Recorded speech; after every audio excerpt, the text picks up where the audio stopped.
Hello Aquarius, welcome to Guruma Hindi tarot. और ये reading है मई के करंट फीलिंग्स की। तो इस रीडिंग में मैं देखने की कोशिश करूंगी कि जिस भी पर्सन के बारे में आप सोच रहे हैं ये वीडियो देखते वक्त उसकी करंट फीलिंग्स आपके लिए है क्या। एंड ये कोई भी हो सकता है, आपका एक्स, आपका करंट पार्टनर, कोई नया पर्सन, कोई फ्रेंड, कोई स्ट्रेंजर, चाहे जो कोई हो। आपको इस रीडिंग में कोई ना कोई मैसेज जरूर मिलेंगे अपने सिचुएशन से रिलेटेड। तो चलिए देखते हैं आपके लिए क्या मैसेजेस है यूनिवर्स के। Messages for Aquarius.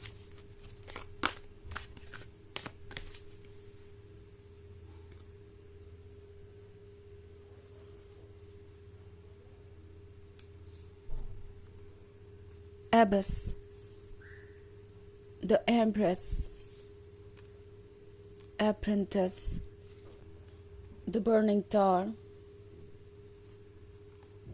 and the Sun. Okay. तो हमारे पास है the burning tower. The burning tower है इल्यूजन्स के बर्न होने के बारे में, इल्यूजन्स के खत्म होने के बारे में, ईगो के खत्म होने के बारे में, लव के लीड लेने के बारे में, और द सन को एक्सपीरियंस करने के बारे में। और ये अपने आप में कम बात नहीं है। ऐसा लग रहा है जैसे कि आप दोनों के बीच का एक बहुत बड़ा ऑब्स्टेकल रिमूव हो रहा है, और वो ऑब्स्टेकल कहीं बाहर से नहीं आ रहा था, कोई और इसकी वजह नहीं था। ये हो सकता है इनका अपना ईगो, इनके अपने जजमेंट्स, इनका अपना negative point of view, and वो सारी चीज़ें यहाँ पे एंड हो रही हैं। The burning tower clearly show कर रहा है कि कुछ ऐसा है जिसे एंड होना ही पड़ेगा, बिकॉज अब इसका पर्पस नहीं है इस रिलेशनशिप में। कुछ ऐसा जो कि आपको बहुत परेशान कर रहा था और जिसकी वजह से आपके रिलेशनशिप की प्रोग्रेस रुक गई थी।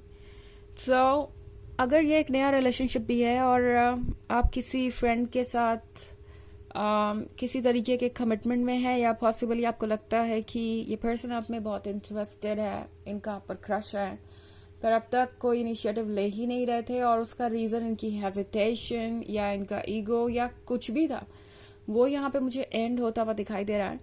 एंड द सन के साथ फाइनली आपको लगेगा कि चलो चीज़ें तो ठीक हुई, दिन क्लियर हुआ और रोशनी आई। अभी तक जो बादल थे, जो डार्कनेस थी, वो चली गई है और आप क्लियरली चीज़ों को देख सकते हैं।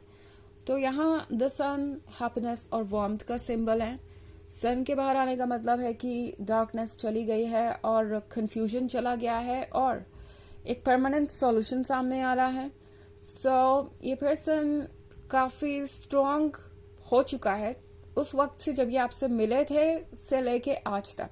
काफ़ी वर्क इन्होंने किया है, बिकॉज अप्रेंटिस के कार्ड के साथ ये पर्सन वो हो सकता है जो शुरुआत में बहुत ही इमेच्योर था, बहुत ही ज़्यादा रिलेशनशिप्स को लेके जजमेंटल था। उनके दिमाग में हमेशा यही बात चलती रहती थी कि रिलेशनशिप्स एंड में वर्क नहीं ही करते हैं, और रिलेशनशिप्स का कोई मतलब ही नहीं है, बिकॉज इन दी एंड तो हर कोई बस आपका एडवांटेज ही लेना चाहता है, और लव जैसी चीज़ होती नहीं है, तो रिलेशनशिप में कोई आए ही क्यों। बट अब ये पर्सन काफ़ी मैच्योर हो गया है तब से लेके आज तक, एंड ये जो सबसे बड़ा ऑब्स्टेकल था कि मुझे किसी को अप्रोच नहीं करना, पहले हर कोई मुझे ही अप्रोच करेगा, ये चीज़ बदल रही है उनके अंदर। ओके, इस पर्सन के अंदर ये बात हो सकती है, उन्हें हमेशा यही लगता है कि मुझे किसी को अप्रोच करने की ज़रूरत नहीं, सामने वाला पर्सन ही मुझे अप्रोच करेगा। एंड पॉसिबली ऐसा इसलिए है क्योंकि ये हमेशा इसी तरीके से ट्रीट हुआ है। हो सकता है कि अपने परिवार में ये पर्सन सबसे छोटा हो, या फिर ये हमेशा ऐसे लोगों के ही सर्कल में रहे जो इन्हें अप्रोच करते रहे हर बार, एंड ऐसे लोग जो रिलेशनशिप्स को ज़्यादा वैल्यू देते थे और कंपैरेटिवली ज़्यादा मैच्योर थे। तो अब इस पर्सन की उम्मीद यही है कि हमेशा ही ऐसा होगा और सामने वाला पर्सन ही इन्हें अप्रोच करेगा, एंड इन्हें ऐसा कुछ करने की ज़रूरत नहीं। ये बात इनके मन के अंदर बैठी हुई है, और ये चीज़ इनके ईगो को और ज़्यादा स्ट्रांग बना रही थी कि वो दूसरों से बेहतर हैं, या दूसरों को ही कोई सोल्यूशन निकालना चाहिए, वो अपनी जगह पे ठीक है, उन्हें कुछ बदलने की ज़रूरत नहीं। एंड ये सारी चीज़ें अब चेंज होती हुई नजर आ रही है। ऐसा लगता है जैसे ये पर्सन प्रिपेयर्ड है कुछ नया क्रिएट करने के लिए। ऑल्सो द एम्प्रेस के साथ इस पर्सन को ये बात भी दिखाई दे रही है कि आपका दिल कितना बड़ा है। एंड आप उन लोगों में से नहीं है जो इस तरीके से सोचे कि कोई आपको पहले अप्रोच कर रहा है तो वो आपसे किसी भी तरीके से छोटा हो गया या इंफीरियर हो गया या उसकी कोई वैल्यू नहीं है। ये पर्सन जानता है कि आप इस तरीके से चीजों को नहीं देखते। लव आपके लिए लव है और उससे ज्यादा कुछ भी नहीं। तो ये पर्सन ये रियलाइज कर रहा है कि आप लव में ईगो और दूसरी चीजों को नहीं लाते। एंड आपसे ये पर्सन सीख भी रहा है। उन्हें लगता है कि उन्हें ये सीखने की जरूरत है एंड ऑब्वियसली उन्हें है भी। एबिस के कार्ड के साथ ये पर्सन ऐसा फील कर रहा है जैसे आपके बिना लाइफ इतनी इंटरेस्टिंग होगी ही नहीं। ओके, इस पर्सन ने देख लिया है आपके साथ होने और ना होने का डिफरेंस। सो प्रोबेबली ये आपका एक्स हो सकता है या वो पर्सन हो सकता है जो आप में इंटरेस्टेड है और जब भी आपसे दूर होते हैं या आपको अप्रोच नहीं कर पाते, अपनी फीलिंग्स को नहीं एक्सप्रेस कर पाते, तो इन्हें बहुत सफोकेटेड फील होता है। इन्हें लगता है कि लाइफ में कोई जॉय तो है ही नहीं, लाइफ में कोई खुशी तो है ही नहीं। ये पर्सन जानता है कि इसकी वजह क्या है और उन्हें क्या चेंज करना चाहिए। तो ये पर्सन फील कर रहा है कि उन्हें जरूरत है अब सारे ऑब्स्टेकल्स को हटाने की, बिकॉज वैसे भी वो थ्रेशोल्ड क्रॉस हो चुका है। मतलब अपनी फीलिंग्स को सप्रेस करने का, दबाने की जो उनकी क्षमता थी वो खत्म हो रही है और अब इस पर्सन को आगे बढ़ना है। वो इस ईगो के साथ अगर उलझे रहेंगे तो सन कभी नहीं देखेंगे। ये बात उन्हें रियलाइज हो रही है। ओके, हालांकि ये एक जर्नल रीडिंग है तो ये सबसे रेजोनेट नहीं करेगी। एनर्जी रिवर्स हो सकती है अगर आप क्रॉस वॉचर हैं। इसके अलावा अगर आप पिछले वीक की रीडिंग या ईयरली रीडिंग देखना चाहें 2024 के फर्स्ट क्वार्टर की, ऑफ कोर्स सेकेंड क्वार्टर आ चुका है और लिंक तो मुझे सेकेंड क्वार्टर का देना चाहिए, बट मैंने वो रीडिंग अभी की नहीं है। बट जैसे ही मैं उस रीडिंग को कर लूंगी मैं उसका भी लिंक डिस्क्रिप्शन बॉक्स में दे दूंगी। तो अब तक के लिए आप पिछले लिंक्स को चेक कर सकते हैं। चलिए देखते हैं आपके लिए और क्या मैसेजेस हैं Aquarius.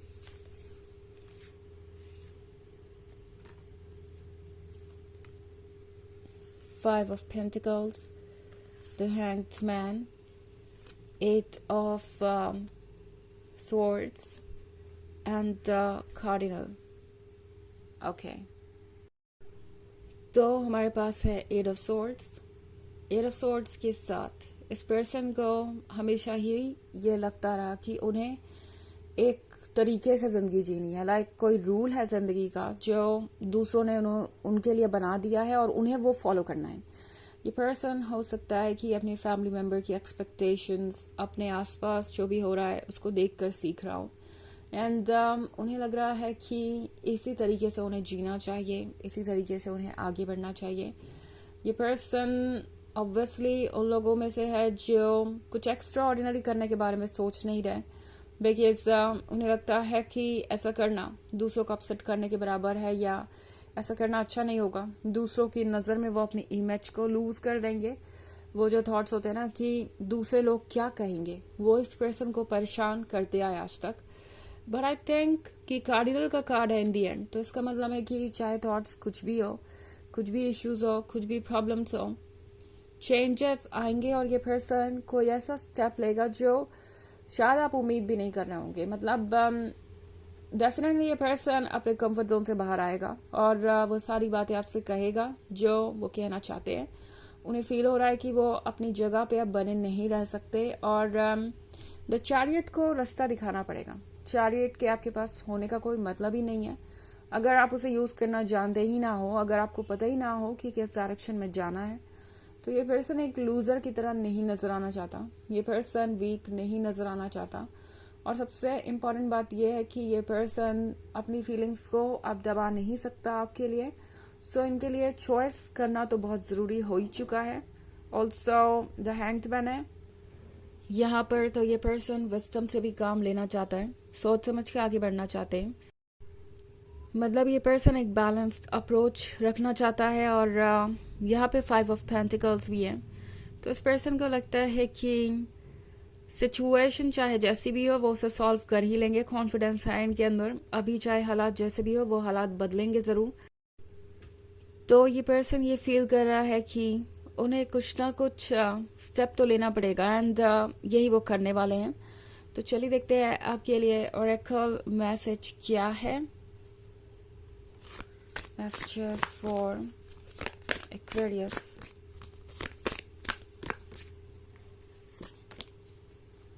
Keepers of the earth, you are not alone. Ancient ancestors stand beside you. तो ये कार्ड आपसे कह रहा है कि आप अकेले नहीं हैं, आपके आसपास बहुत सारे लोग हैं जो आपको ब्लेस कर रहे हैं एक्वेरियस एंड ये सारी चीज़ें आपकी मदद करेंगी अपना रास्ता खोजने में। आप लॉस्ट नहीं हैं और ना होंगे। तो जो भी आप प्रे कर रहे हैं वो सब आप जल्द ही मैनिफेस्ट कर पाएंगे और चेंजेस देखेंगे आप अपनी लाइफ में। तो ये थी रीडिंग इस बारे में कि उनकी करंट फीलिंग्स क्या है आपके लिए मई के मंथ में। आई होप आपको अच्छी लगी होगी। Thanks for watching. Till next video, bye.